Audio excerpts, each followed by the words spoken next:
What's up, everybody? Welcome back to the Blue River Bow Hunting Podcast, episode 96. I got my co-host back in here with me this week. What's going on, Dylan? Not much, man. Just waiting for this cold front to move on in. And it's going to be super cold where I'm at. I don't know about where you're at, but it's going to be single digits where I'm at. Yeah, we're not dipping that low. I think it's low 20s and then highs in the mid 30s.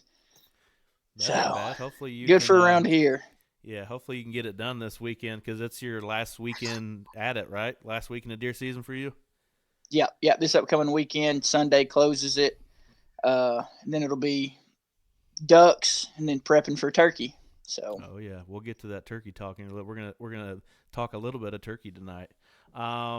Victor Guarisco, dude, what's going on? It's been way too long since you've been on here. I don't remember. You got some incredible stories to tell from this past fall and spring. I can't wait to hear it, man. What's going on, brother? Hey, glad to be here from the other side of the county. Brett and I are neighbors, man. Yeah, Brett and I are neighbors. Really, honestly, we are. He lives on the southwest corner of the county, and I live in the east central part of the county. I'm 1 mile, maybe a mile and a half from Wayne County. So, yeah. This is your third time on the podcast, correct? So much fun. I don't count. I'm just I don't count either. I was trying to keep track because I was hoping to be 100, but 96, bro. That's a lot of episodes for a podcast. It is a lot of episodes, and I have an absolute banger lined up for episode 100. Okay. I don't want to ruin it just yet. It's going to be pretty big for what this podcast is. We've been working on that lately. I want to get it recorded before I say what it is because you never know with people of higher stature. Sometimes things go awry and it doesn't work out like that. But as of right now, that's in the works to be pretty big for old Blue River Bow Hunting Podcast. That's awesome. Well, for somebody that doesn't know Victor, introduce Victor. Well, Victor Guarisco, I'm just an average dude from Michigan, living in Indiana. I'm a Hoosier now. I probably just say myself as a Hoosier because I've been here since 2006. And really, I lived here a couple of years before that. That's what kind of drew me back to the state. I love it here, man. It's a great state. It is definitely overlooked when it comes to the grand old white-tailed deer. If you ask me right now, would I rather white-tailed deer hunt here or my home state of Michigan? I ain't even going to blink an eye. State of Indiana, bro. Right. So, yeah. We don't have any deer in Henry County, but, we do it. There's a few that are around here that are pretty nice in old Henry County. If you haven't watched it yet, for people listening, we have a new video out on the channel, Untold Stories. It was a buck that I had chased in November, late October, early November, and then Adam doing the same with another buck. Some pretty nice bucks here for Henry County. Hopefully to close those chapters, especially on the roller coaster buck come in 2025, because that dude is an absolute giant. Yeah, that was kind of weird watching you draw on that deer, and boy, you kept your composure. I don't know how I did. He got me excited. I was like, bro, you didn't send me any pictures of that deer. You didn't tell that story until just then, huh? You said you had a big boy and you drew on him a few times. Those are the stories. Sometimes that's just the way it is. I like it that you did that. You asked me something about that the other day, and I'm like, bro, get it out there. I share my, I produce and started Crimson Trail, and like from day one, we're getting ready to start season 7 in the spring, and when we start kicking out our spring season, I told our people from day one, you got misses. If you got doe kills, I don't care. We're not trying to be something that we're not. We are who we are. Exactly. We miss. Sometimes we don't get to shoot deer. So when somebody asks me, I'm always just like, show the real stuff, man. And you did. You shared the real stuff. That's awesome. I could have been one of those guys. When he was in that corner, I probably could have shot. It was about 25, 30 yards-ish. But there was like these 2 limbs that came down right there. And I was just so afraid that I would nick one of those limbs. If crossbow, dead. He's absolutely hammered if I had a crossbow. But I didn't want to force it in there on them limbs, wound him. screw the whole pooch up, and then Yep. you know what I mean. Like I just wanted to. Not a And deer of that caliber. Yeah. it was. I think I was able to keep my composure a little bit more because I seen him coming from so far. Like I watched him run, 200, 250 yards all the way down that grass way to me, and that's why I was able to get the GoPro on, get the big camera rolling, still get my release knocked and everything, and like be ready. And the way that stand was hung was for the deer to come inside that woods right there, inside that corner, and they had been. But there was what I didn't know until he got past me was there was 2 does out in the field. And he saw them does. I don't know if there was a hot doe in there or had been in there or whatever. But it was a cool story. I mean, it's a very nice buck. What's even more exciting is we don't think he was harvested. So I can't imagine what that deer is going to look like next year. He's going to be an absolute stud. Yeah, that's definitely, I mean, it's hard, to wait, but, and it's, well, I won't say the things that we have going on around here, but everybody gets so scared of that 3-letter acronym that, but it is what it is. I mean, there's still more out there. We saw deer on our properties this year that we were like, who is this guy? We had never seen this deer. But I also hunt on a river too, a river system. And those deer just seem to, they're up and down that river system. As soon as that first doe comes into estrus, maybe the second, they're cruising pretty good. Yeah, they can come from a long ways away. Yeah, I've never I've never experienced that many just running, something like that. And I mean, it was just crazy. I bet there was 10 deer we probably didn't even see because they were just booming so fast up and down that river. And it's made me want to just come up there and sit all day long. So it was super nice to be up there. I wish I would have had time, but to see you, man, I rolled into town. Brett had me tied up, busy. We were chili cook off, and then I was headed back home Sunday morning, super early, probably before most people were in the stand. But next year for sure, I'm gonna make it a point to see you. I'll see you before then, but next year for sure too. So Victor, spell out or talk about your deer season as a whole for 2024. Indiana, was Indiana the only state that you hunted deer in? I think we got a bad connection here. Uh-oh.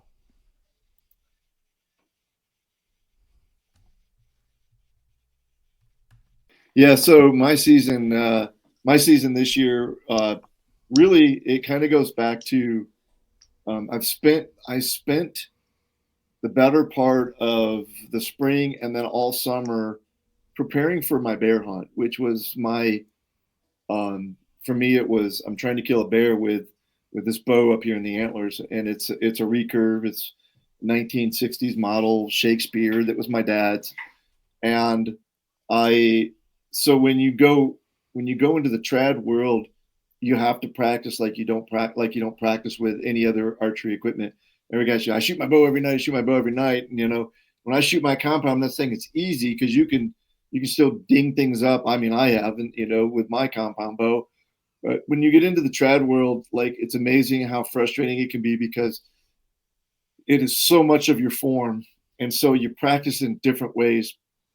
And because this bear hunt was like, I miss a deer, man, I can get back up in the stand and, and I can get back after it. I practice with my recurve from a tree stand because you're going to shoot differently. And so for me, I thought, I shoot this bear, which we'll talk about later. I'm already in that mode. But once I was done with that quest, it was going to be replace that, put that bow, I take the string off of it. Never going to string that bow again because it's so old and it was starting to kind of have some issues. And I went and bought a longbow that I had already picked out and shot. And I bought it up in northern Indiana at Three Rivers Archery, and it's a big trad store. And I went up there, bought this bow, and I told my son Antone, I said, get this bow. I said, get it going. I'll shoot it this fall. And my plan is that I'll shoot it, but I've got my compound ready to go, and we'll get rocking with it. So I get rocking with this bow, and by the first week of October, I don't get too excited until the end of October. So I got a 10-year-old daughter that is just all about deer hunting and turkey hunting. So it's all about Piper, and Antone kind of quested off to really try to shoot a deer, but shoot it self-filming without somebody over his shoulder filming. I don't do that. I don't self-film anything because I screw it all up. And so, and you know me, I love the film, but man, I don't like to self-film because I just mess it all up. And so he wanted to self-film, and he's doing a great job of that. So I thought, whatever, I got time. I'm shooting this bow, and I'm doing good. We tuned this bow like I'm shooting bullets, broadheads at 20 yards. And I wasn't doing that with my recurve. This longbow, I was doing that, and I was doing it confidently. So I just got in the mode, and Piper shot her deer, third week of October. Antone shot his deer about a week or so later at the end of the month, at the end of October. He shot a doe somewhere in the middle there. Well, it's all on me now. So I'm like, I'm shooting good at 20. I was actually shooting well at 30 yards with this thing, but I don't really like that distance on a deer. So 25 good, 20 I'm picking a hair, and anything under 20 I'm very confident, and I didn't think I was going to be that far along in this process as early as I was. So by the end of October, by November 1st, I'm exclusively hunting with this recurve. I could have shot a dime a dozen, fawns, little does or whatever. And now in hindsight, I'm done. This weekend, we went out for the last time. I know our season goes for another week, but holidays, got family around. Right. The weather's kind of squirrely. Our properties are, they're in a weird mode. So I've hunted the whole season with a longbow. And that's what it was. I haven't shot a buck since 2020. October 30th, 2020, I shot my last buck with a compound. And I haven't shot deer since, I think I shot a doe in 2021. So, but my kids are killing the deer. They're filling the freezer. So I don't have that pressure on me. And then for me this year, the adventure was the trad. And so I did not feel any pressure. And I loved that feeling. It's weird, but I feel like this year I'm just kind of like, I'm peeling myself away from a lot of stuff in the outdoor industry that is distracting to why we do what we do. Mm-hmm. And that sounds weird. And it's kind of like, I don't know, like it's odd. I get it. But, I kind of felt like went right back to the basics where, my standards went down a little bit. I didn't feel this pressure that I had to perform or do something special for on camera or for any company. It was all about me in the woods, having a great time with my family, my friends. And I look back over it and I'm still reflecting. It was one of the best seasons I've had in a long, long time. And I didn't kill a deer. I drew my bow. I drew my longbow on a couple of little skippers 2 or 3 times just for sight pictures. That's it, just scooping around. But on a deer that I was actually going to kill, I never drew my bow.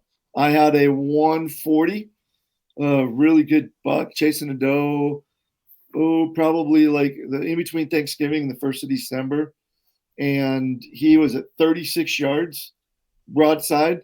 But I'm not going to, with my compound, I'm comfortable at 40, 45. I'd have let an arrow fly, but I just sat there and watched him. I mean, that's cool that you have that story of chasing them with traditional archery. I want to get into it too. I want to have a story like that where I, shoot a deer or a buck or a turkey or something with traditional. I want to get into it. And I know that you and Ron and, Zach Swavel and a bunch of people, you guys are super big into it. So I know I'm in good hands. I'm sure you guys can set me up pretty good. And my buddy Troy Delaney from West Virginia, he's about like you said, you shoot your bow every night. That's what he does when he gets home from work. He listens to podcasts and shoots his bow out in the yard. It is so primitive, like, and I'm not even as primitive as you could be, but like for me, it just brings it surfaces so many different things that it's like I felt like when I was a kid before outdoor television, and just that excitement of just being in the woods, not necessarily killing a deer, but just being a part of the process, the practice. I mean, like, I don't go out there and shoot 3 or 4 dozen arrows every day. I shoot all my yardages at least once, and out to 30 yards. And I may only shoot 4 arrows. I may shoot 5 or 6. I may shoot a dozen. But to say I shoot more than a dozen arrows a day, I would say no, because then my form starts getting goofy and you can get in your head really easy. It took me a minute to find what works for me. What works for me probably won't work for the next guy. And for what works for me, works for me. And I didn't think that. So I started this whole thing in 2019, trying to chase the bear. And then 2020 hit. So I was still shooting because I found a bear place in the United States in Arkansas. Went out with one of our team members. Well, Ron came with me, but we went out to Arkansas and hunted with Claire from Crimson Trail on a property that she had permission with the landowner. And so I was still continuing this, keeping up with my recurve. And I thought, well, when I switched bows, it would be that same. It took me probably really 4 or 5 months to really get like where I was like 15 yards, like I was like in the zone, but 20 was where I feel like I do with my 30 yard now. So, and I wasn't deer hunting those years with it. I was only trying to kill a bear with it. Mm-hmm. So that brought me into that world that I will not walk out of it. Will I ever shoot another deer with a compound or, with a crossbow? I kind of want to kill a deer with a crossbow too. We've got one in our household. I just, it's not any more special than anybody else. It's just, for me, it's brought me back to basics, primitive. It helps me think about the process more, and it's a challenge. And I'm having a good time with it. So I'm like, you know what? I'm just going to stick with it.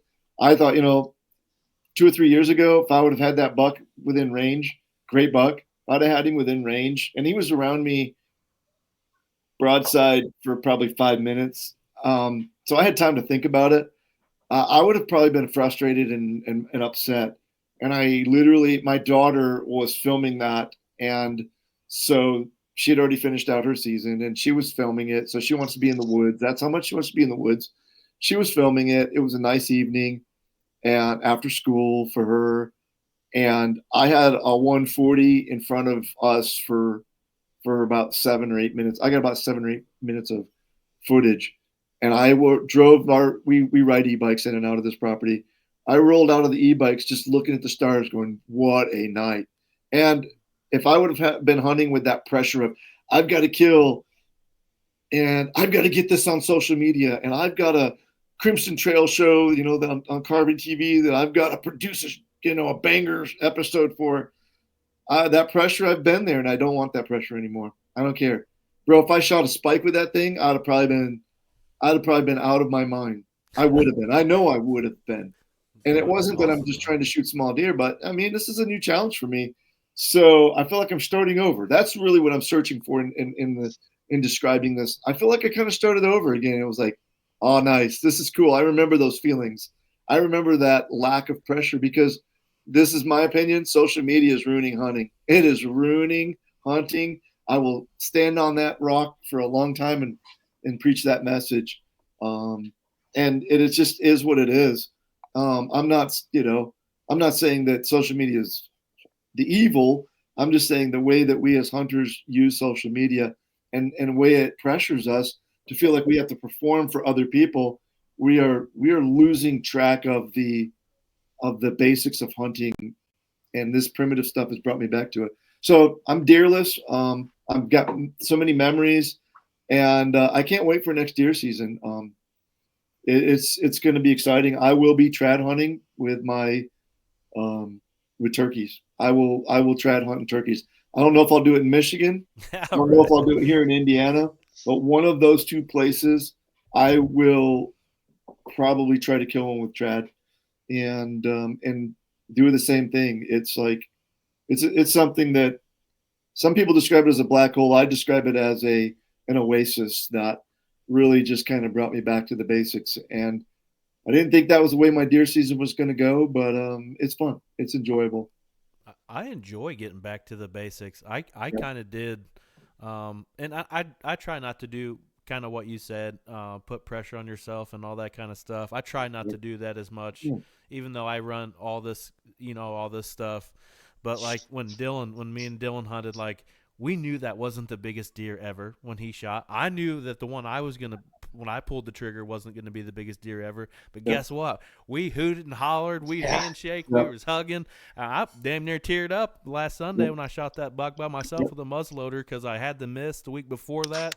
Yeah. I mean, it was back. I didn't even bring my camera Sunday night. I said, I'm sitting in this ladder stand, just chilling out. If I see one, I see one. If I don't, I don't. But I'm going to kick back and just have some fun with it, man. That's it. And, for me, I always, my kids, I want to enjoy it like my kids enjoy it. And I sit there and I watch my 23-year-old son, I watch my 10-year-old daughter, and even my 12-year-old boy who, he doesn't really hunt. He just loves to be in the woods though. And he's filmed me, and just watching his excitement and my kids' excitement, and then our friendships and stuff. And you've been in enough turkey camps with me. You know how I roll, bro. It's about our friendships and about memories, and it's about that time of field. Life's short. And, I love filming, but I don't film to produce for other people. Really, I film to save those memories and cherish those memories of just the times that I have with my friends in the woods and with the people that I share campfires with, and maybe share a little drink, around a campfire or wherever.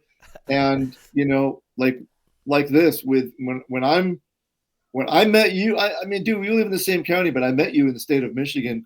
Yeah. And it's just amazing, the friendships, and that's what it's all about. Absolutely. And it's a ball. It's a lot of fun. So that's what trad has done for me. And I, I'm looking at some, the trad hunt, the trad shooting really just keeps, the more people you hunt with, like, the guy, I mean, we went up to Michigan, June, July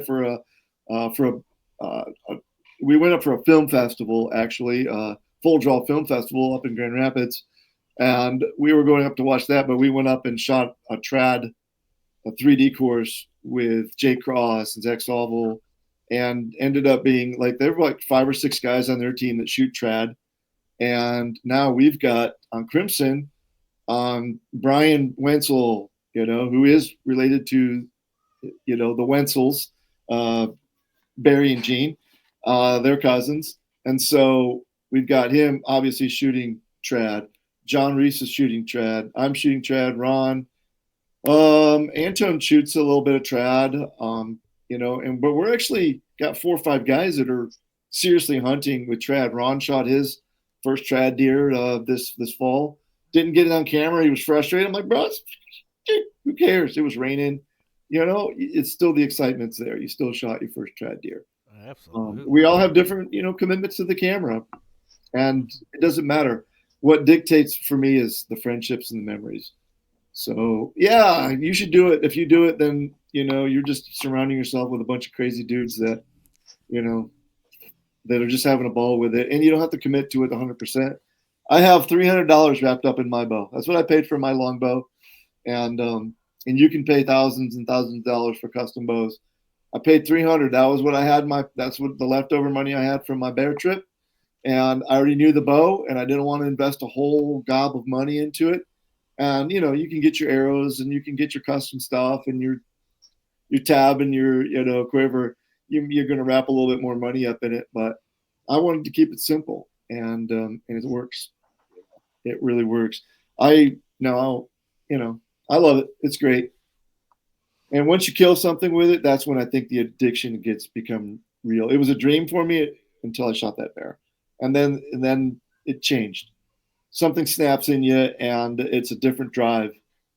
And really, honestly, I believe that's what kept me probably in the trad world from October 1 until about 3 days ago when I did my last hunt in Indiana for this year. So yeah. That kill sealed the deal for me, where I'm like, wow. This is primitive. This is wild. So let's hear the story of your bear. Start from the ground floor and tell the story of what you were trying to finish with the bow, and the story with the bow and all that good stuff. Yeah, I'll try to keep it as simple as I ramble. So I'll try to keep it. I'll try to keep it concise because it was a long process for me. But for me, again, as you know, that I grew up in the state of Michigan, in a hunting family. My mom's actually from the deep South, but they all migrated to Michigan for jobs back in the 40s and 50s and 60s, and so some of them stayed there. So her family are all just deep South, they're in Alabama. They're all hunters. All of her siblings, or her male siblings, anyways, are all deep hunters. So I have it in my bloodline from my mom, and then my dad's family. They just all hunted. They came here from Sicily in 1911, and they migrated in. They came in and went right to Kalamazoo, Michigan, and they were hardworking. And I don't know where the Italian side, the hunting came in, but it was there. I think even as the family deep in from coming across the ocean. So there's this hunting heritage that's just in your blood, and like the memories, the photos, the stories that we tell hunting with my dad, my grandfather. And there was a black bear head. It's hanging in my wall here. And it was in my grandfather's basement. He had a finished basement, and he had a bar down there. And behind that bar was this black bear head with an old wooden arrow over the back of the bear. And my dad had shot that bear a couple of years before I was born, 1969. And the stories, and they would go up there, and what they were doing is they were going up to Northern Ontario, and it was a fishing trip, and the outfit would fly them in from Chapleau, Ontario, and they would fly in, they would land, and they would leave them there. And they had a little cabin, and all they did was fish, drink beer, and eat fish, and fried potatoes, and canned beans or whatever else they brought. You get hurt or you die, you're done. I mean, you're up there, you're stuck. So that was their trips, and I always wanted to go on that trip, and I did get to go on one in 1996. And that trip, my dad always said, need to come on this trip. We're going to go up one last time with Gramps. This place had now turned into a full lodge outfit. I think at the time it was like $1,400 for just a week of fishing, which to me was like, I don't have that kind of money, and I was young, I had a family. And so I went on the trip, and my dad was always, like, this is going to be, like the last trips we have with Grandpa. I think my grandpa was probably 96. He was probably 84 or 85. Did this trip, fished, had a great time. Little did I know that the memories were going to be really of me and my dad, because my dad ended up dying in 2000, 4 years later. My grandpa lived until he was 95, and he, lived another 10 or 12 years after that trip. But my dad died 4 years later. And, that was devastating to me. I was like 29, 30. And, I had a lot of memories still to have with my dad in the woods and fishing and being out there. And I lost my dad. And, the black hole is there. You've lost people. That feeling. For sure. So I started living it through my kids. And I will fast forward now to the opportunity. The drive was always there. I want to go on a black bear hunt. 2004, I lived in Maine from 1999 till 2006. And then I moved here to Indiana. And when I was out there, I think that was going to be my best opportunity. I hunted one time in Maine. Yeah. But some guys where I started filming with, some guys out there, that's where the filming bug kicked in for me. We went on a trip to New Brunswick, and I shot my first bear 2004 in the spring on the ground. I didn't really want to do that, but I wasn't going to be the odd guy out. And I shot this bear with my bow, and that was it. Now I get to Maine, or I get to Indiana, and my old job, I was in law enforcement, and I was on a drug task force with some guys in a county near here where I live. And of course, all the hunters, we gathered together, and we're, sitting at the table, in between runs. And and oh, look at your trail cams, and we just become friends. Well, these guys at this police department, they're like, dude, you need to come on this bear hunt with us up in Canada. Yeah, I do. And so I went on this bear hunt with them in 2013, and I got back in the groove of that passion of bear hunting. So of course I want to bring my kids, and all my older boys have made it up there, but Anton was around the most with us. And I told him when he was 15, I said, Bub, let's go kill your first bear. Let's get you up there, kill your first bear. I'd already killed 2 or 3 more since that trip. And he's all excited. Well, we didn't realize that you couldn't, non-resident in the state of, or in Ontario, you had to be 16. So when we figured that out, I was like, okay, come anyways, you film your dad. He films me shoot a bear with my bow. He's all jacked up. I mean, it's exciting. He was 15. And I said, when you turn, you'll be 16 next fall. I said, we'll get you up here. So he films me shoot the bear. Now he's jacked up like a little monkey. And he's really thinking about this. And he's got the rifle. Took us 3 trips up there, and he finally shoots his first bear. And while he was doing that, he still knows the passion that I have for bear hunting. This bear that my dad shot with this recurve, this old recurve. And he shot this bear. And now let me tell you, side note, my son Antonio, I love all my kids equally. Yes, I do. But my son Anton is named after my father. My dad, he's got my dad's name. Never met him, of course. He was born 2 years after my dad died. And he's really got a lot of my dad's characteristics in him. It's amazing, not just his name. So he knows this passion. Well, when he finally shot his bear, I had my dad's old hunting boots. He had some old hunting boots, these old Cabela kangaroo leather hunting boots that he would wear, these lace-ups. He was wearing those boots when he shot his first bear. So I made a short film, of course, being the film guy, and I called the episode Boots. You can find it on our show on Carbon TV. I think of the first couple of seasons in there somewhere. It's called Boots, and it's a heritage of this bear hunting. Well, on the way home from that trip, Anton said, Dad, you need to get that old bow down, and you need to film, you need to shoot a bear with this bow. And I'm like, phew. So I bring this bow. We've never strung this bow. It's just hanging on my wall. And we bring this bow up to Three Rivers Archery. And like, this is what I got to do with this bow. It's priceless to me. And, to average Joe, it's probably worth $30. To me, it's priceless. I do not want to string it if it's going to risk being, broken. Right. So they look it over. They love the storyline. They know we're filming it. They're like, tell us how this ends. And I'm like, I will. I'll keep you in the loop. So we go up the spring of 2019, and it was going to our first hunt. And I'm shooting this bow. I'm frustrated with traditional, but with bear hunting, I know you don't have much margin for error because of the bone structure, the placement. Hunting over bait is not easy. Everybody thinks that, bear hunting, you watch too much television. Sometimes it does happen that easy for you, but it's not always that easy. And we're in a high density bear area where we hunt in Ontario with Agnes River Outfitters. They're friends of ours now, have been since my first trip up there. Well, we were up there that spring, and it was 2019. Well, I couldn't go back up in the fall because of work. I wasn't retired yet. Well, we all know what happened in 2020. The borders shut down. So I'm trying to keep it going. We try Arkansas.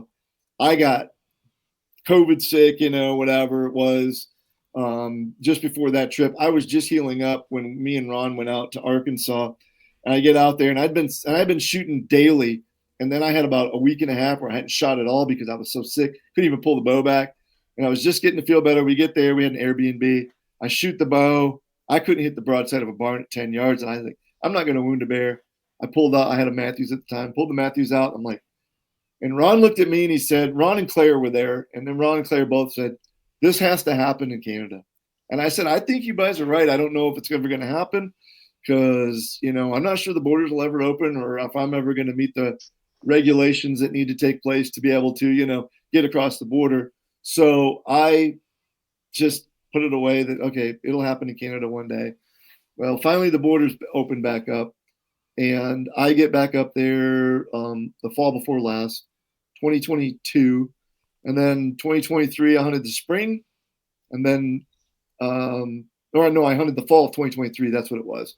And then 2024, I hunted spring. And then I hunted this fall. And this fall, day 2, the spring was tough.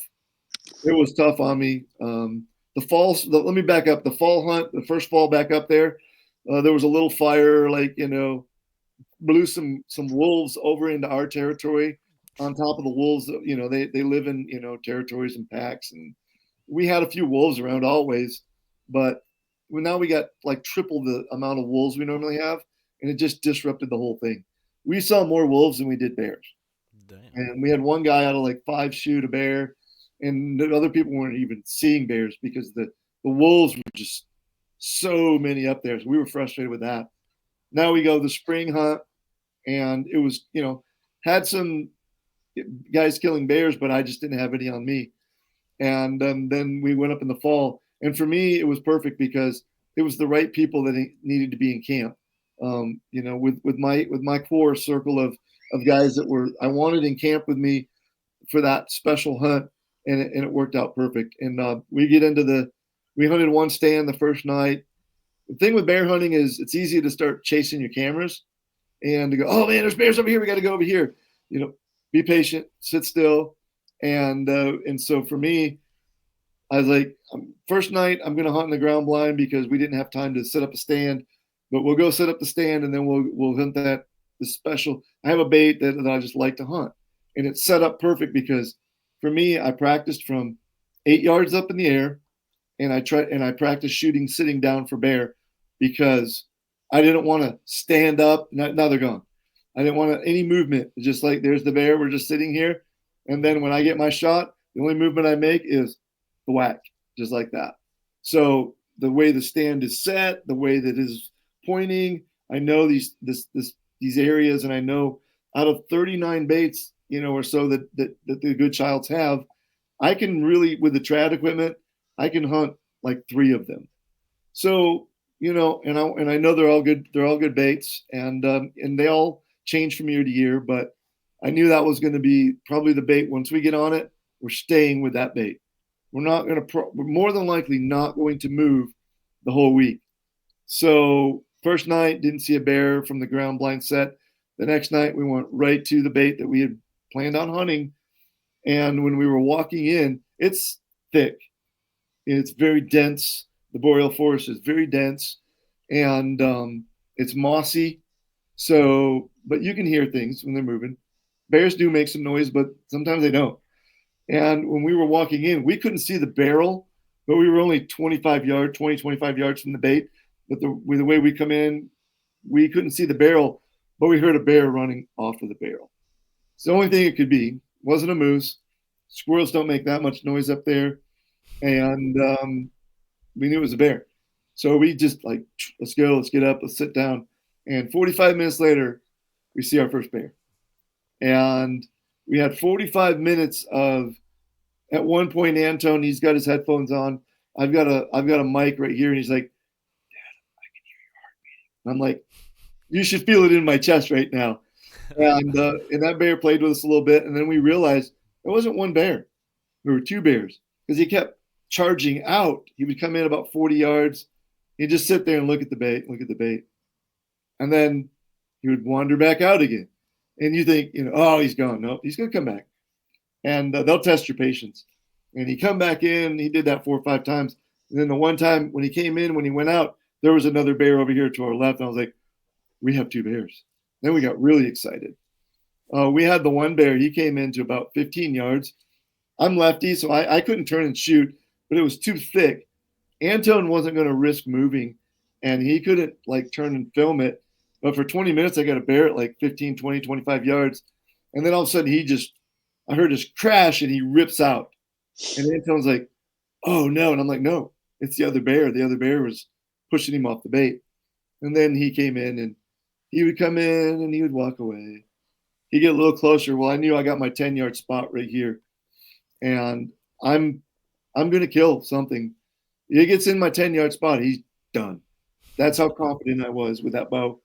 15 yards was my, I will kill you. And my adrenaline had slowed down enough that, it's muscle memory, but, I got my adrenaline down to where I could control my breathing, and, and I got calmed down enough. He came in, He looked up at us, and he was going to do that turn around and walk out. And he turned around, and I knew I had to shoot right behind the rib cage, and I'm going to get a pass through. And I let her fly. And it was like, the first response was, because I got a light knock, is, oh man, I shot that bear high. But I knew where the arrow was going. And we're just sitting there, and I'm like, no emotion. Let's just sit this out. Let's just be calm. We heard him crash, but that doesn't mean anything. And he's looking at me, and I'm looking at him, and we're like, and I said, all of a sudden we heard this. They don't always death moan, but when they death moan, they're dead. And there was a lot of emotion. I had a lot of emotion. I didn't know what that emotion was, but it was excitement. It was sadness. It was, elation, and it was all happening at the same time. And what it will look like on film when you see this, when I put this together, is a bubbling mess of tears, and then high fiving. I mean, it was just like that, that long process. And my son Anton, tells me to do that with the recurve. And when we got back to camp, Ron had shot a bear. That bear went about 50 yards. I will tell you what broadhead I used. I used the exact archery 3 blade that buttered him, like sliced through him, right through a rib. I will not shoot a bear. You got to be careful with those front shoulder bones. But I knew where this one was going, and I went through both lungs and right out his front shoulder, and complete pass through, and he went 45, 50 yards and piled up, death moaned, and we knew that that's a dead bear, and we walked right to him. So it was really a lot of emotion. There will be a film. I generally like to get into the short film world. There's no Badlands Film Fest in. Well, some of you'll find out, those of you who are going to ATA, that the Badlands Film Fest is up in the air what it's going to be this year. I've heard rumors, but I won't say what they are right now. But it's not going to be at ATA this year, and I usually try to get into that. So I slowed my roll when I found that out about a month ago, and I'm going to edit it for a short film, Film Fest, 2 of them that I'll be entering into this year. And then it'll hopefully get out on Carbon TV at some point this summer or fall.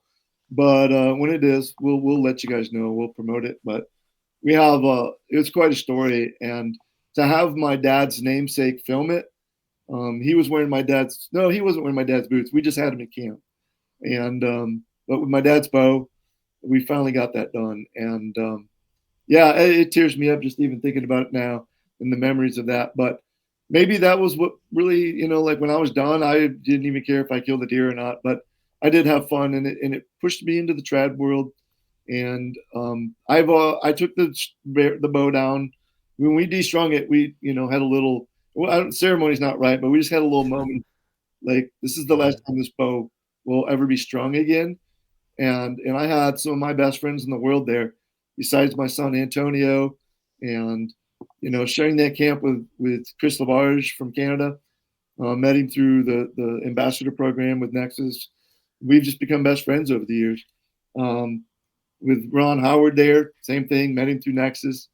And then Antonio, of course. And then a guy that I filmed his wedding 4 years ago. And just, we hunters, and we've killed turkeys on his property. We deer hunted up there this year with a little bit.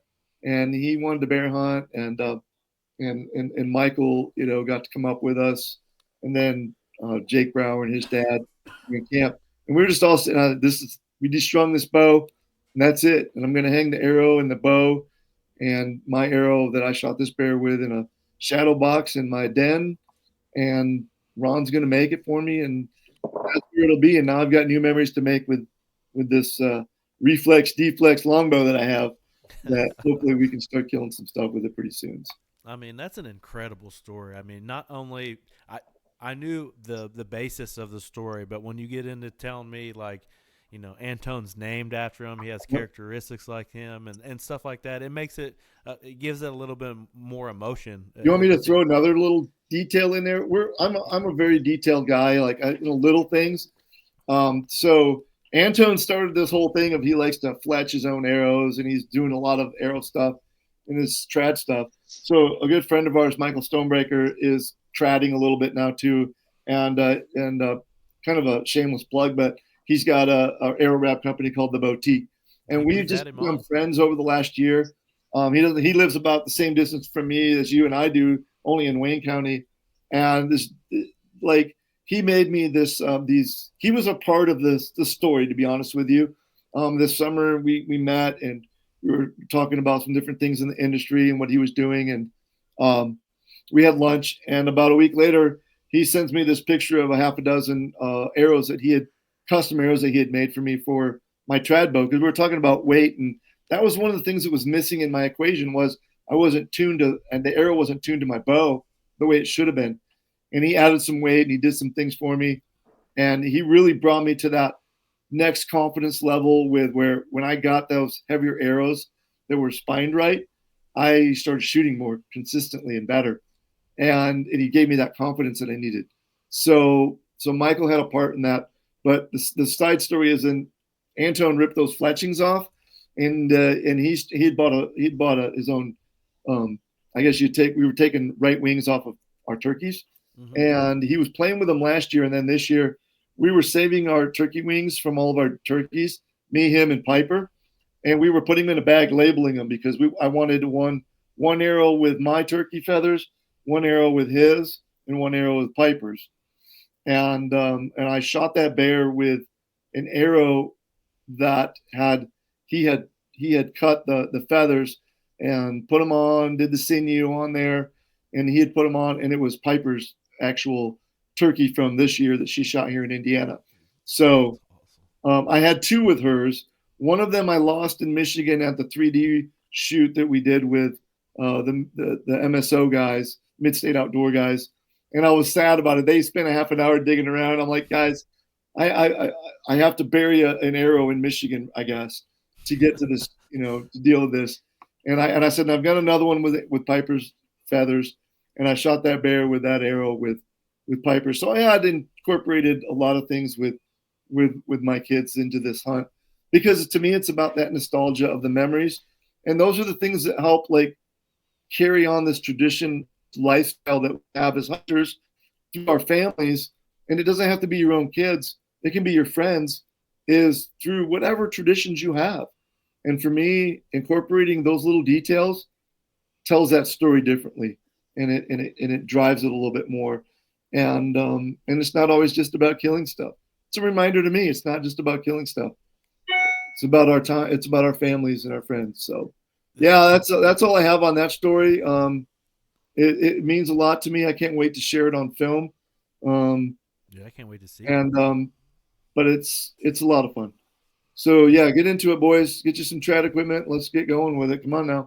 Definitely. A piece of, like clothing, like boots or a bow or something like that, kind of reminds me of Dylan's hat that he was wearing when he was here. It was his dad's hat, right? Okay. Wasn't that the story? Yeah. So it's just one of those things where, obviously as hunters, you guys work for, different companies. So you end up with a buku of hats, right? Oh, yeah. You always have a ton of hats. And there's just this one hat that for some reason, every time I wear it, something happens. And I had told Brett that. I was like, look, I wore this didn't wear it opening day, didn't shoot. That Sunday at home, missed one, had the hat on. Go to Indiana, jokingly was like, yeah, man, I've got this hat on. Somehow it always happens with this hat. Pull it together, I shoot one up there, come back, hunt a couple times, cold front moves in, I throw the hat back on, go out and shoot one of the biggest bucks. And it's kind of been one of those things where Dad, he's getting older. He don't hunt with me as much as he used to because of how far in I'm going and my strategies. And, I'm hunting all day where he would, he's got other stuff to do. So it's kind of coming full circle with, the hat, he's still there. So it's been that, it's little things like that really you don't think about until after the fact. You're like, wait a minute, I've had a lot of luck with this, so there's something definitely firing with that. Yeah. But yeah, it's just an old hat that he used to, I remember I've got little pictures of him wearing that same hat with deer, and so I'm carrying it on. So that is pretty cool. That hits home for sure. And you have girls, right? Mm-hmm. Oh, dude, like I love my boys to death, but there's just something special, different about when I have my daughter in the woods. And when you get them kids, I don't know how old your daughters are, but whether they want to hunt or don't want to hunt, they're always going to want to be outdoors, And of my 5 kids, not all of them hunt, and not all of them have the opportunity anymore because of what states they live in and what they got going on. But I have 2 at home now that absolutely love to hunt, and I have a third that just enjoys being in the woods, and he just loves animals in a different way. He shot a turkey. To pull the trigger on a deer, I think it would be devastating for him. Yeah. But now, will he eat all the deer meat that we have and the turkey that we put in the fryer and eat? Yeah, he will. And he's cool with me, filming me shoot a deer. And when we shoot deer, he comes up and he looks at them and he enjoys them. He's not like, he's not like some weird. He just doesn't. He couldn't pull the trigger on a deer or in any kind of big game animal. And I respect that. And there's just that time you're going to have in the woods with your kids. You're going to see the full backside circle of this where it'll be all that hunting is about for you at some point. Oh, yeah. Don't know what will happen in your life, but I will tell you this, that when they get the bug, you won't even care. Bro, I'm like this. I don't even care if I shot a deer this year. Yeah. My daughter shot a deer. My boy shot 2. I mean, like, I was done, but I was like, yeah, you know what? I probably should hunt a little bit. I still do like to hunt, Yeah. Well, that's really funny because my oldest is 4. And she's eat up with it. I've already killed turkey with her, like her in the blind. Yep. And when Brett was here, she was like, "What are you guys doing for the velvet hunt?" I was like, "Well, we're going to go deer hunting." She was like, "I want to go." So I took Brett, dropped him off, come back, got her. We went and sat in the ground blind for, it's hot. So it was like 30, 40 minutes and she's ready to come home. But she shows a ton of interest. Even with the food plots, she loves that. We have to go once a week to the food plot, and she pulls up turnips. And it's funny that they pick up on, like you said earlier, it's in your blood. It's in your blood. It 100% is. It's a true lifestyle, and it's not just about killing stuff. We live on deer. We love deer meat, so venison is a part of our diet. So there's a drive there. We're not out to just kill every deer that we see, but at some point we need deer in our freezer, and so we're gonna try to do it right. We're gonna try to be conservationist about it.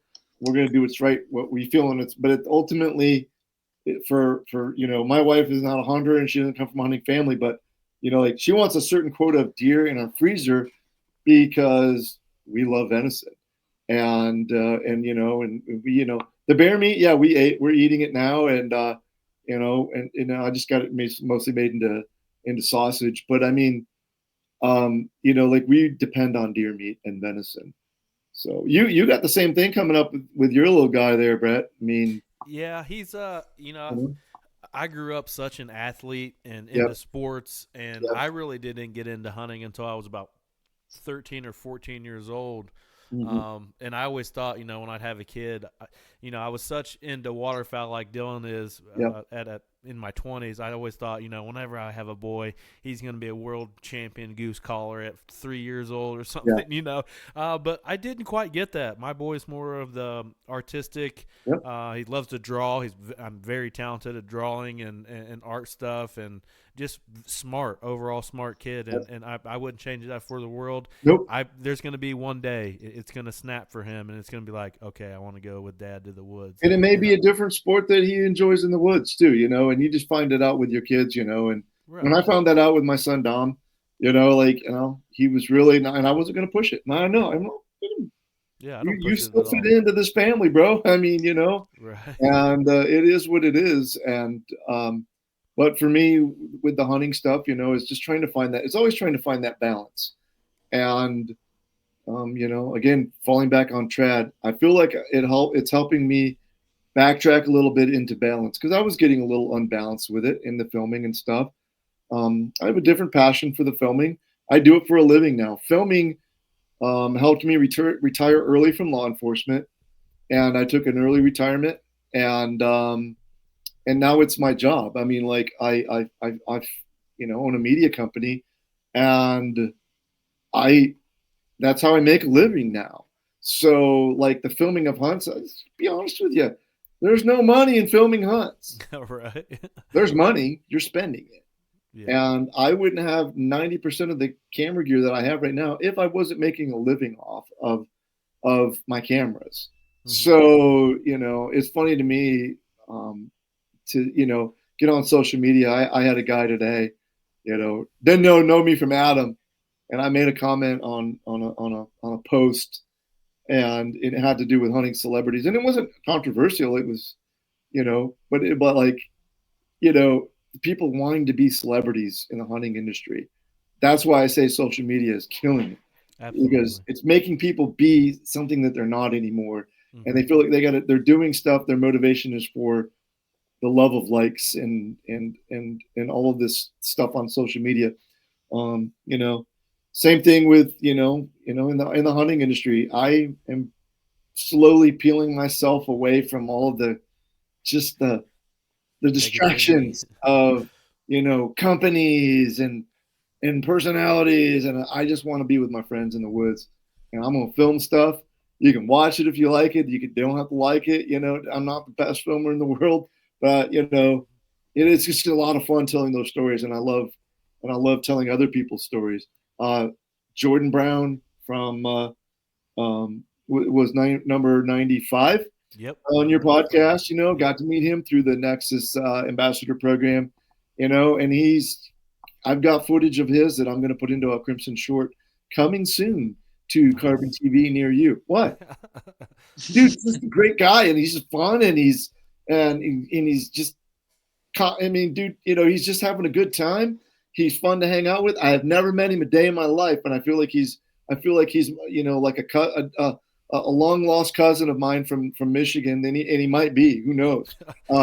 And just because of the communication that we have and the camaraderie with that program that is there, and I'm like, dude, give me that footage. I'm gonna throw something together. I'm gonna throw my take on it.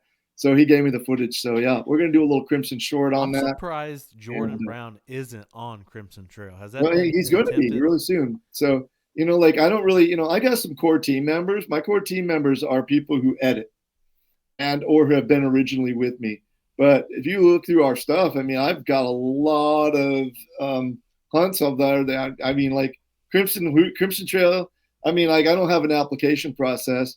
I just, like me, John, and Chris and Brian, we all edit.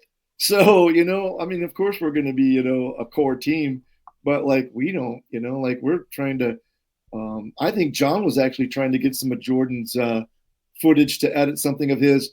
For me, it's like, if you're passionate about it, and he filmed most of the footage, all the footage he gave me was from a cell phone and from his Leica GoPro, whatever brand it was. Yeah. And I'm like, bro, I can, if you give me the right footage and you tell a story, and I can do something pretty decent with it. I mean, we'll show it. I think his video was 19 or 20 minutes long. Good. And he's starting to edit a little bit, and you're editing, and then the more you edit, the more you realize, oh shoot, I should have filmed this differently. You film the guys who edit film differently. That, or I should have edited it different after I've already got it out. Yeah. I'm like, man, I should have done that a little. Oh well, do it on the next one. That's what I always say, And so I like telling other people's stories too. So yeah, like Crimson Trail, yeah. I mean Jordan, I mean like he's going to be on the Crimson Shorts, and it's going to be a lot of fun. We'll have to get Dylan on a turkey hunt. Dylan, let me film you on a turkey hunt this spring. Come on. And we'll make a Crimson short out of it or whatever. We need like a Crimson Trail Blue River collab season. I would love to do that. We do that with the boys up there in Michigan, and yeah, that's what I love about our little circle is there's a lot of collaboration. Nobody's got there's no egos. I'll tell you that right now. There's no egos. Well, you guys won't be far during the turkey roundup this year if you're coming back down to Tennessee. I that place that I had been going to, yeah, I won't be going back there. So I might just come down there and film somebody kill a turkey. For me, it depends on weddings and other projects that I have going on. But it also just for me, I don't always have to kill turkeys. I like to film stuff too. I'm the guy who would just film you, who would just film and be just ecstatic about it. We've got some plans in the works already with turkeys. We're our outfitter in Canada, Jody. He's a brother.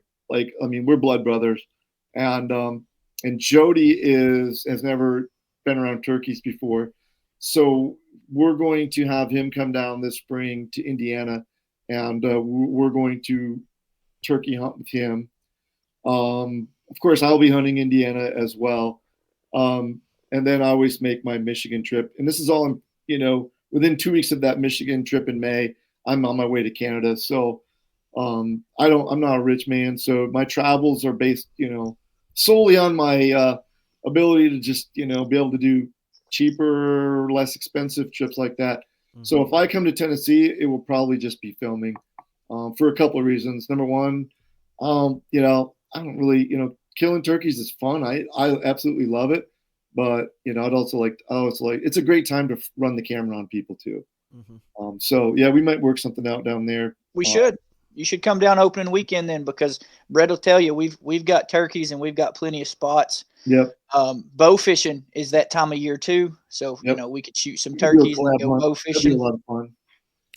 We do that, and so you don't have to be you're not there's no official, Crimson Trail team. You're going to be, you got something good, and like you just gotta not be a dingleberry, I guess, and then it's kind of like let's do this. Jordan's good people, and we'll have that. I'll probably be editing that this week, and I'll probably throw that up as a Crimson short. We've been doing the Crimson shorts in between our like season episodes, and trying to do it with like little hunts like that, or little flubby hunts that we may have where we have a miss, or we have opportunities that don't pan out the way we want them to, but we got great footage or something a story to tell. And so my editors and my core guys, my core editors, that's what we're like, let's do the shorts. I think it was actually John's idea, and then he did his nephew's unsuccessful youth hunt, and then I think I did a fishing trip from Canada that me and Anton went on with another one of our ambassadors, our Canadian ambassadors, Sean Foster, and up on Lake Erie in September, and then we're going to do a few more. We're going to kick our turkey season off the couple weeks before NWTF, so probably at the beginning of February, and that's going to start our season 7. We that was a change for us. We started doing that differently. But we used to kind of start in the summertime with a new season, and then we would end with turkeys. And I said, let's start with turkeys. So we're going to start with turkeys because that's when we kind of just are turning a fresh page on the year and on life. So we're going to start season 7 with our spring turkey hunts and Ron's bear. Probably throw my bear eventually in there. I'm not sure. It depends on what film fests I get in. And then we will do that a couple of weeks before NWTF kicks off, because I don't know when and how what NWTF is going to look like. A day maybe or two down there, a quick trip, but definitely going to try to make it to NWTF. But we want to kick off. Everybody starts thinking turkeys. I think I might already be thinking about turkeys a little bit right now. We're gonna kick off from our last spring's turkey hunt. So our Michigan hunt, I've got some really good youth hunts. A good friend of mine here around me, we brought a kid with cerebral palsy. He'd never killed a turkey out on his first turkey hunt, and it ended up him and his brother killed turkeys the same morning, within like 30 minutes of each other, and we filmed that. So that's going to be a really special turkey hunt, and of course we just pounded them in Michigan. I posted those pictures on my socials the other day. Again, 6 birds in one day. Yeah, 4 hours. 4 hours. Brett shows up and we already had a bird back. Dude, where are you at? Like, hurry up and get here. He was in town, not even unpacked, changed at the back of his little sedan, threw his camo on, and then 45 minutes later we got the text, "He don't kill this bird. He's don't kill this bird." And I'm like, well, I guess we better kill something. Off. I'm good at kicking off turkey camp in Michigan. I'm always the first one to shoot Bro, one. It's always you kicked it off. You kick it off strong. Yeah, and it was good. 6 birds, and so I mean, I love turkey hunting, but that's probably the hunt that I look forward to the most because of the friendships, the camaraderie, the hassling each other, and the fun that we have. And I got to spend NWTF with those boys. Those are some long nights, man. My birthday night, we were downtown Nashville, and I'm not really a partier. I'll drink a glass of wine, 3 or 4 nights a month or whatever, and right. A little bit more maybe during the holidays. But I don't like to, I'm not a big partier, but we have a good time downtown Nashville. Speaking of John's ideas, we were texting back and forth today about some turkey hunting, and I told him that I hadn't shot a Indiana bird since 2016, and he said, "Oh, we're gonna fix that." So me and John are probably gonna do some collabing on some Indiana turkeys this year. Yeah, 2016. We need to fix that, man. Yeah, I need to fix that. And you and I live in the same county, and our county. Our county is really weird with turkeys. It is. And if you can't collab with him, then let's we might. I know I'm going to end up back on public land again, at least for a hunt or two, just for the fun of it. We might have to get you actually on the Blue River. Oh yeah. I'm eyeing some places close to me I know. that I'm going to try to pick up permission on. One piece in particular, I'm going to be sending a letter actually here pretty soon. Yep. I've been seeing a lot of birds in that field, and I'm going to try to pick it up. But it's usually quite a challenge for me because I don't really have any place to turkey hunt in Indiana. Yep. That is the challenge, and that's always been the challenge for me.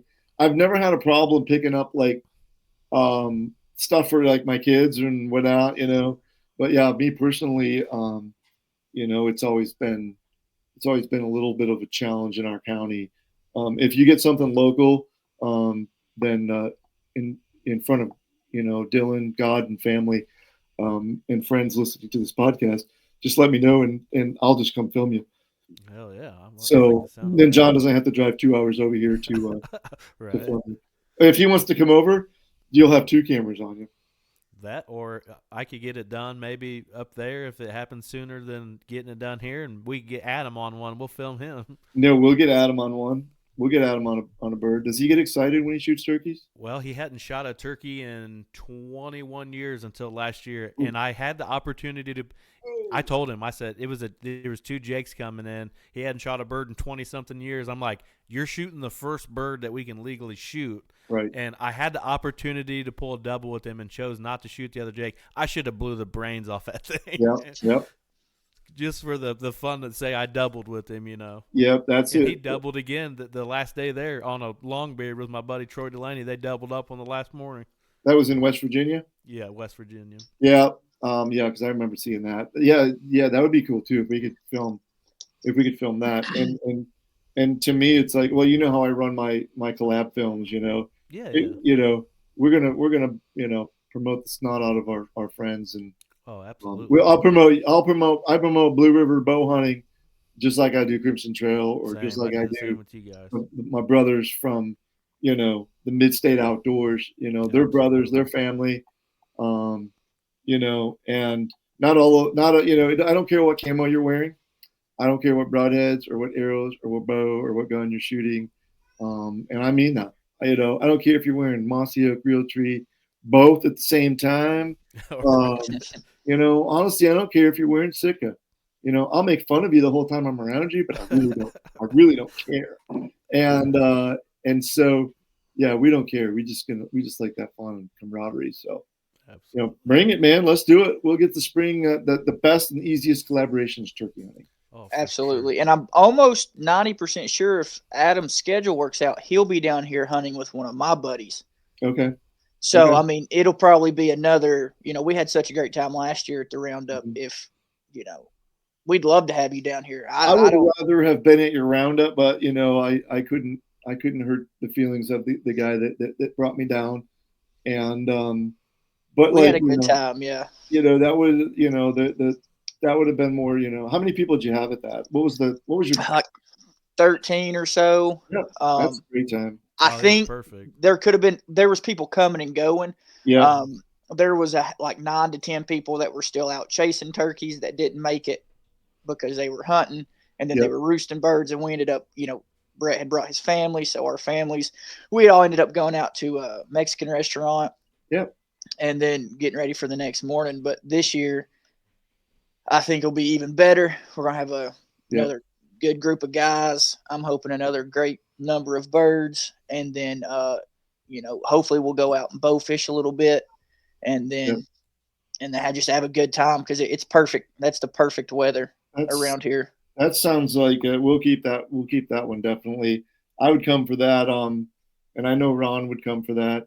And we may even get John to come down for something like that if we did just a long weekend and could do that, because it's just great fellowship and fun, and everybody that first year we did the Michigan one, we didn't know what we were getting into, and we're sitting around not just killing turkeys, but we're everybody's having a good fellowship, drink a beer with each other around the campfire, telling stories, talking cameras. How do you film this? How do you film that? How do you edit this? Well, this is what I do. I mean, you may have to adjust it differently. And, we're not sitting around with these top secret, this is what we do. And well, I can't tell you that. No, man, this is what we do. We'll share it with you. If you want to start filming, do it. But yeah, I'd love to. That'd be great. There's some really nice like Airbnb vacation homes on the lake right there by Dillon, and it's not really boating season quite yet, so we could get like a really, really, really nice Airbnb that sleeps 10 people, and we all split it, and we're like living in a mansion for a weekend. Yep. That's how we do NWTF. That's how we do other shows. I do it at ATA when I go there. And I love it. The next 3 years at ATA, I'm sleeping in my own bed, right. And so, the Airbnbs, just everybody just come in. I'll bring cots and everybody's just, pitching in, and it's really cheap. And then you can make a long weekend out of something, and the pocketbook doesn't feel so cheated. But if you count me in on that, I would do something like that. But like, honestly, it depends. It may change at the last minute, but I would say that the most fulfillment I would have out of it would be just getting the camera behind somebody and focusing on that and trying to capture a story on film, and that would be pretty exciting. Absolutely. And then the next thing one of you two or both of you are going to have to get to Canada on a bear hunt. That's just period going to have to happen. Yeah, absolutely. I already told you the prices off air. You can't that's a no brainer. You can't pass that up. You just got to be able to take the time off. You got to be able to take some time off. Yeah. Because it's not like a 3 or 4 or 5 day hunt. You're going to be out of country. You're going to be out of cell phone service. There's ways that we communicate with our families, and you can. But like if you want a signal to be able to call home, you're driving on a quad 6 miles from camp. So it's not like, now we drive by that area, maybe once or twice a day if you're going baiting or to bait the bear sites or whatever we're doing. But like if you're just sitting at camp and you're like, man, I got to go talk to my wife, she's, this is the time. You're driving 6 miles and on a quad or side by side or whatever you have up there. And, so we're in the bush, and it's remote, and it's a great feeling. It really is. It will, as Ted Nugent says, it will cleanse the soul. Actually, I think that was Fred Bear that said that. It will cleanse the soul being that married to nature. But yeah, you boys need to come on a bear hunt. For sure. I will actually be at the NWTF as well. Okay. I'm bringing the girls down. So that's something I'll definitely mention in front of her. That way she knows it's not coming out of nowhere. This is the way it's going to be. This is. I say to guys, just tell them it's a once in a lifetime hunt. Yeah. I go twice a year. Yeah, for sure. It's a once in a lifetime, twice a year hunt that you do all your life. The fellowship that we have is unmeasurable, and when I say guys are my best friends, it's not because we're just cool people, because we're not. We're just everyday Joes that are passionate about the outdoors and our family and life and God and our faith. And we're not perfect. And, but then the gel that brings it all together is just the campfires that we share together, the memories, the stories. And nobody has an ego. And sometimes we punch each other in the face, but we always make up and we're friends. Right. And Brett's been that way since the day I met him. And I don't change for nobody. I'm nope. always myself. And that's what real people are real people. So that to me is what it's all about.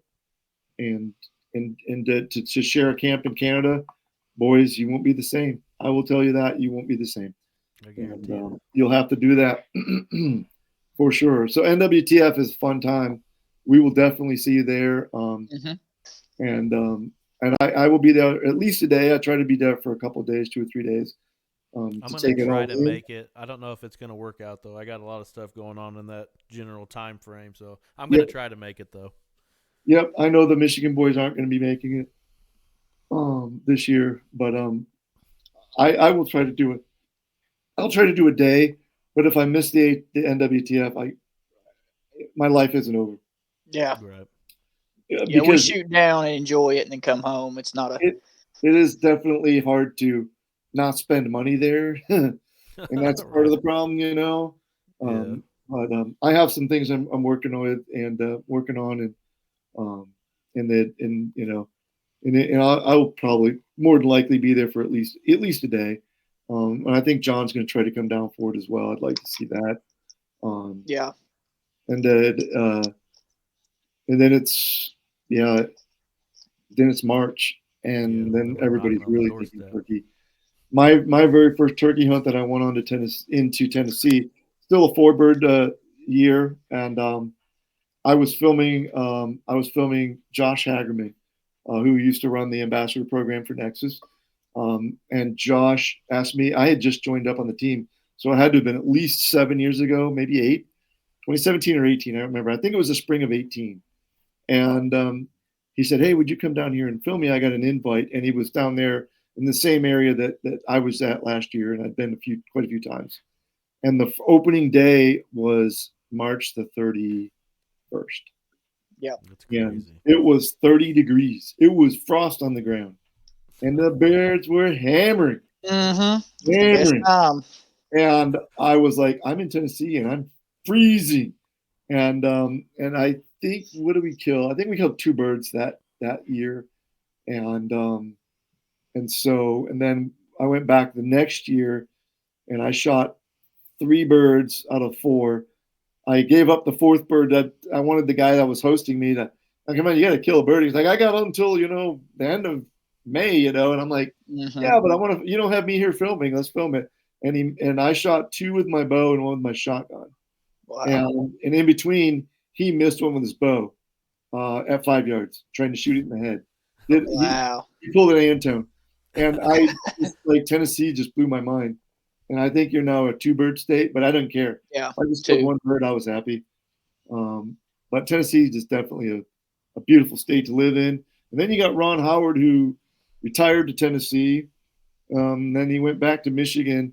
So if you say Tennessee, Ron will probably be there, even if he's doing just like I'm doing and just filming.